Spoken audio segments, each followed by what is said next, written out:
श्वेते वृषे समारूढ़ा श्वेत अंबर धरा शुचि महागौरी शुभम दद्यात् महादेव प्रमोदात्। बोलो महागौरी माता की जय।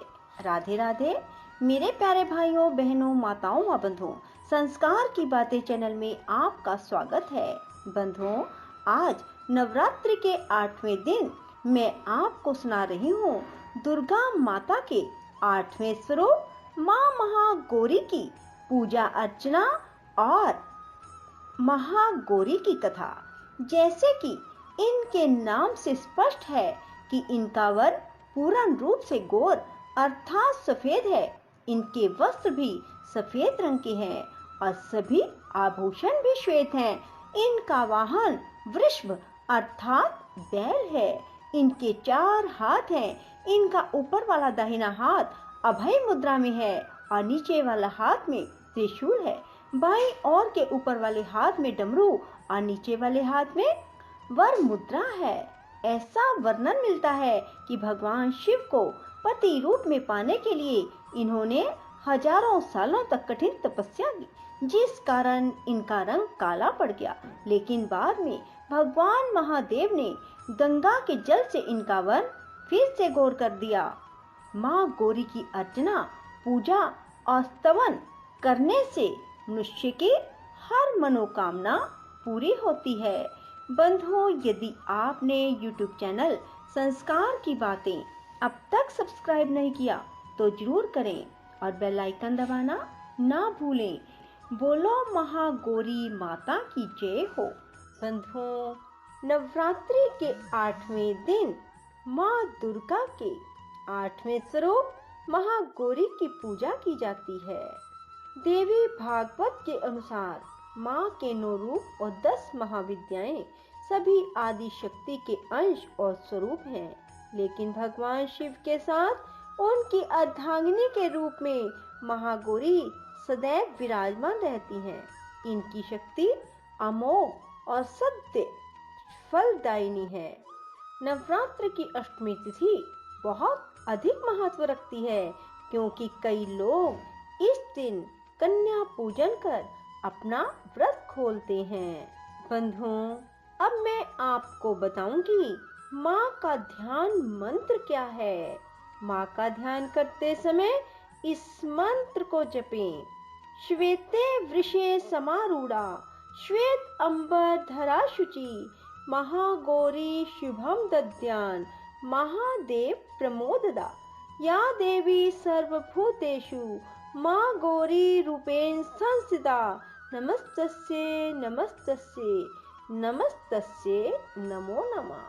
बंधुओं, माँ की पूजा करने से सौभाग्य की प्राप्ति होती है।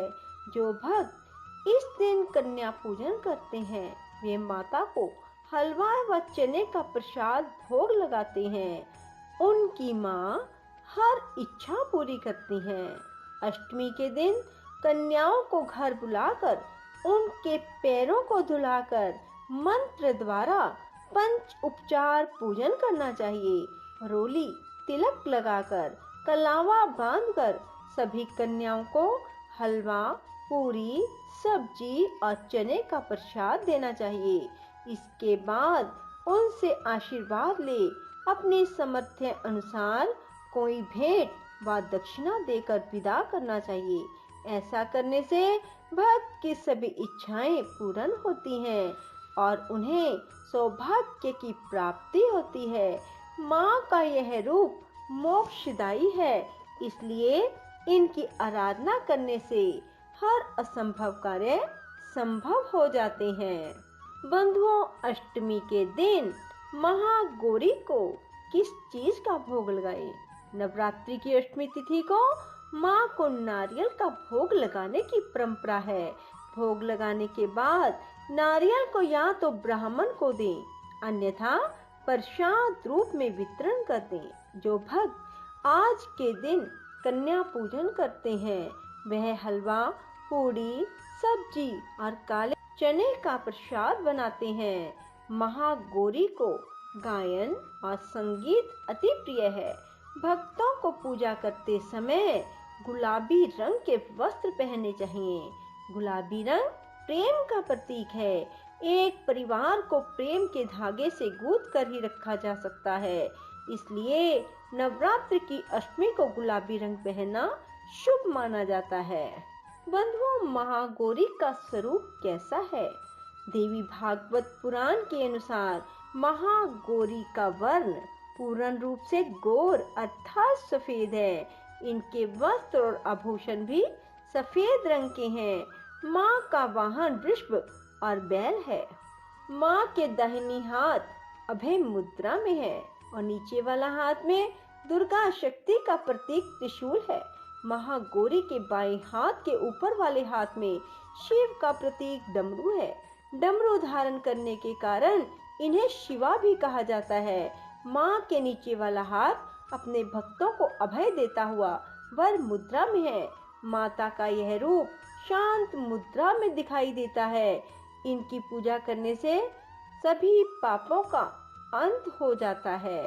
बंधुओं, माँ गौरी की तपस्या करना बहुत कल्याणकारी है। माता की तपस्या से प्रसन्न होकर भगवान शिव ने उनसे गंगा स्नान करने के लिए कहा। जिस समय माँ पार्वती स्नान करने गई, तब देवी का एक स्वरूप श्याम वर्ण के साथ प्रकट हुआ, जो कौशिकी कहलाई, और एक स्वरूप उज्जवल चंद्र के समान प्रकट हुआ, जो महागौरी कहलाई। गौरी रूप में माँ अपने हर भगत का कल्याण करती हैं और उन्हें समस्याओं से मुक्त करती हैं। जो व्यक्ति किन्हीं कारणों से 9 दिन तक उपवास नहीं रख पाते, उनके लिए नवरात्र में प्रतिपदा और अष्टमी तिथि को व्रत रखने का विधान है। इससे 9 दिन व्रत रखने के समान फल की प्राप्ति होती है। बंधुओं, माँ का नाम महागौरी कैसे पड़ा? देवी भागवत के अनुसार देवी पार्वती का जन्म राजा हिमालय के घर हुआ। देवी पार्वती को मात्र 8 वर्ष की उम्र में अपने पूर्व जन्म की घटनाओं का आभास हो गया। तब से ही उन्होंने भगवान शिव को पति रूप में प्राप्त करने के लिए तपस्या शुरू कर दी। अपनी तपस्या के दौरान माता केवल कंदमूल, फल और पत्तों का आहार करती थी। बाद में माता पार्वती ने केवल वायु पीकर तप करना आरंभ कर दिया। तपस्या से देवी पार्वती को महान गौरव प्राप्त हुआ, इसलिए इनका नाम महागौरी पड़ा।